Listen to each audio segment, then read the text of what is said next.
जय जय श्री राधे। धन्या भारतवर्षोऽयं धन्यः भारत संस्कृतिः अत्रत्या हि जना धन्या धन्या एकत्वभावनः। सनातन धर्मावलंबी समस्त मित्रों,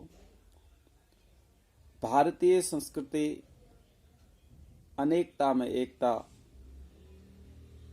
संजोए हुए है और इसी भारतवर्ष में उत्तराखंड एक पर्वतीय राज्य है जिसमें विविध प्रकार के छोटी बड़ी पर्वत श्रृंखलाएं हैं और जिस प्रकार यहाँ की भौगोलिक परिस्थितियां हैं, पर्वत श्रृंखलाएं हैं, उसी प्रकार यहाँ की संस्कृति, सभ्यता, परंपराएं, रीति रिवाज, त्योहार भी पृथक पृथक है।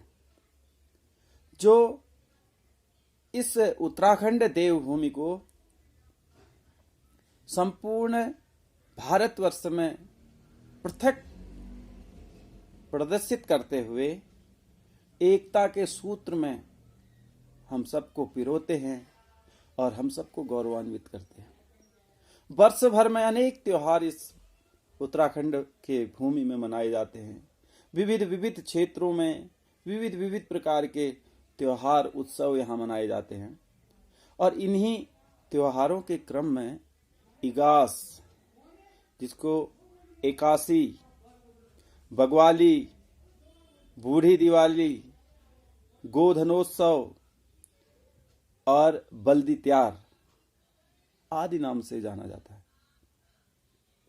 इगास उत्सव, इसका बग्वाली में बग्वाली और इगास का मतलब होता है एकासी।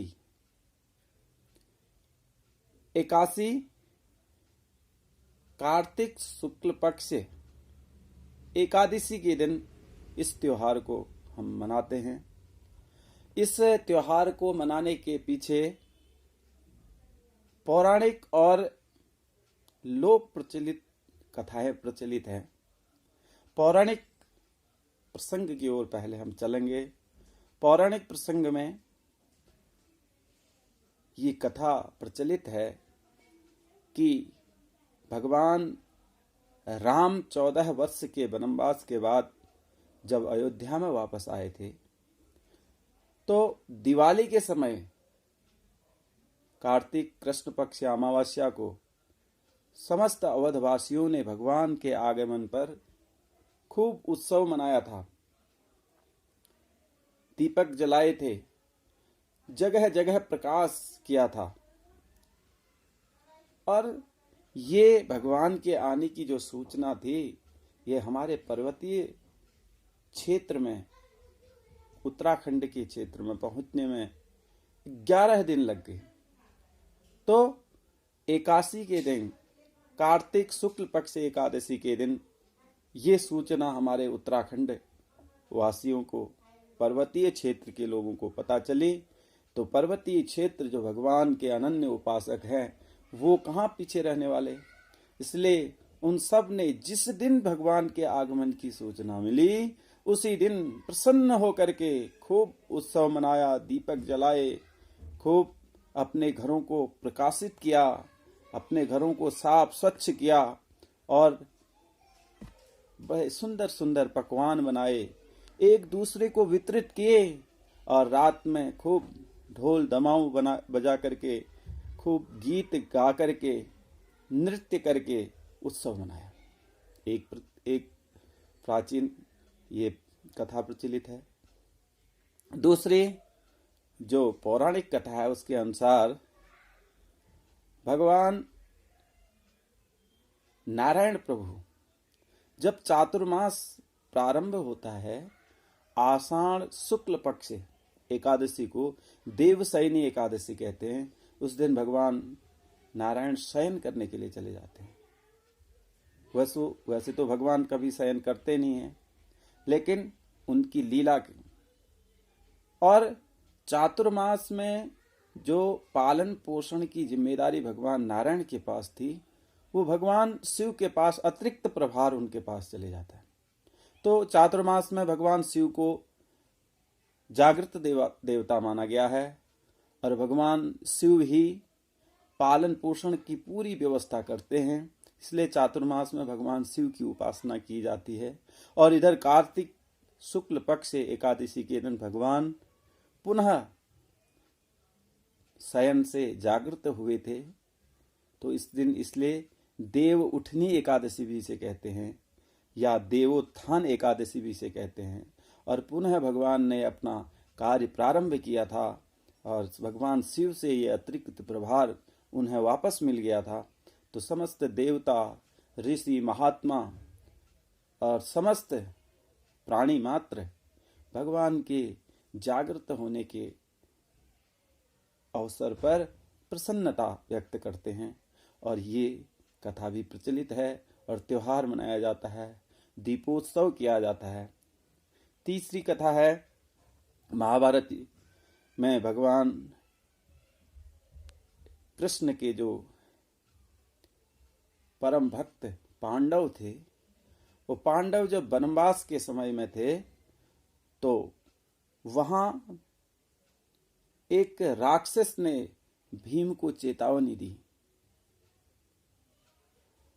क्योंकि वो राक्षस परम बलशाली था।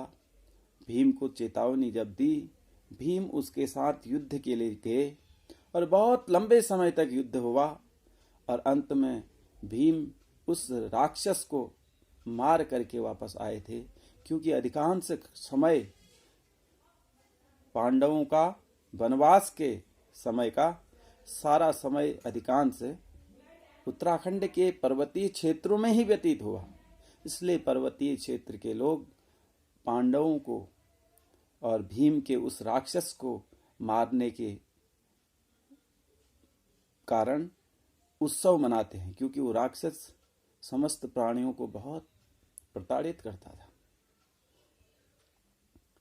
ये तो पौराणिक प्रसंग है, लेकिन लोक प्रचलित कथाएं भी हैं, जिसमें आता है टिहरी के एक राजा थे, लगभग आज से 400 वर्ष पूर्व महीपति नाम के एक राजा थे। तिब्बत के साथ युद्ध हुआ और उनके सेनापति थे माधो सिंह जी। वो युद्ध करने के लिए गए, बहुत लंबे समय तक युद्ध हुआ। चूंकि उस समय सूचना संप्रेषण के साधन कम थे, तो पता ही नहीं चला कि क्या हुआ करके। तो लगा कि बहुत समय हो गया है, माधो सिंह वापस नहीं आए, पता नहीं क्या स्थिति होगी। तो समस्त टिहरी वासी दुखी होने लगे।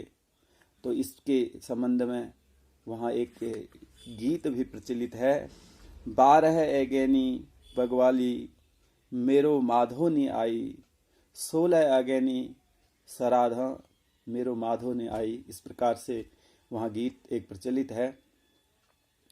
तो टिहरी के समस्त निवासी दुखी होकर के उनके आने का इंतजार करते थे। उन्होंने दिवाली नहीं मनाई। तो जब दीपावली के 11 दिन बाद माधो सिंह जी युद्ध जीत करके वापस आए,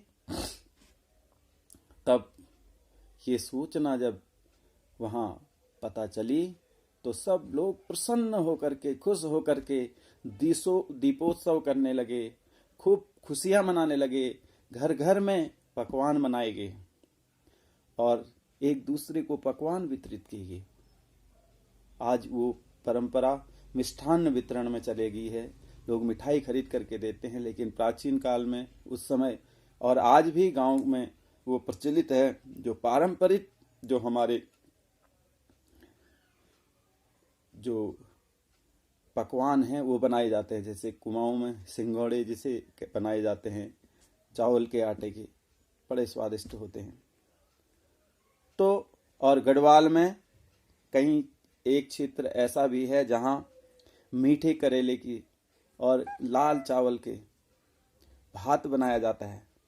और छिलके, चीड़ के छिलके होते हैं, उनको निकाल करके मसाल बनाई जाती है और उन मसाल को जला करके खूब ढोल दमाऊ बजा करके उस मसाल को जला करके उसको घुमा करके सब लोग नृत्य करते हैं।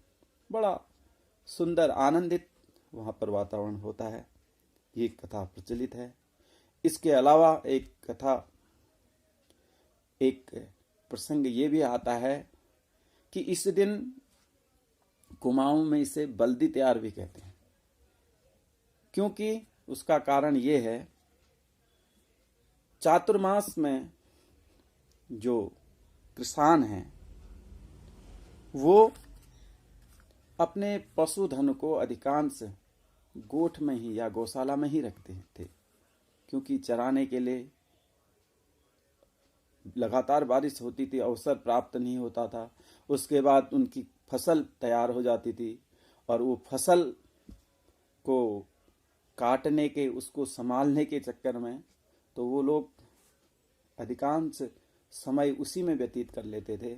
इसलिए गोधन जो था वो गोठ में ही ज्यादा रहता था। इसके बाद जब चातुर्मास समाप्त हुआ और जैसे ही उन किसानों को अवसर मिला तो वो अपने गोधन को, गायों को, अपने वृषभों को, उनको प्रसन्न करने के लिए सुंदर सुंदर पकवान बनाते, उनके सींगों में लेपन करते, उनको सुंदर ढंग से सजाते और उनके प्रति कृतज्ञता जो है प्रकट करने के लिए उनको पकवान खिलाते और कुछ समय स्वच्छंद उनको विचरण करने के लिए छोड़ देते, ताकि फिर अगली फसल के लिए उनको तैयार किया जाए। तो पशुओं के प्रति प्रेम और पशु और मानव के पारस्परिक संबंध, इसको भी ये त्योहार प्रदर्शित करते हैं। उसके अलावा बग्वाली शब्द का मतलब ये भी था, बग्वाल का मतलब होता है पाषाण युद्ध। हम देवीधुरा माँ बाराही के मंदिर में श्रावणी पूर्णिमा को ये बग्वाल देखते हैं। तो उस समय क्या होता था, प्राचीन काल में जब औजार नहीं थे, युद्ध के लिए हथियार नहीं थे, तो पारंपरिक तरीके से ही युद्ध होता था। जैसे पाषाण युद्ध जिसे कहते थे, पत्थर मार करके ही युद्ध करते थे। तो ये चातुर्मास के समय उनको युद्ध के अभ्यास का समय नहीं मिलता था और स्थान नहीं मिलता था, क्योंकि बारिश के कारण।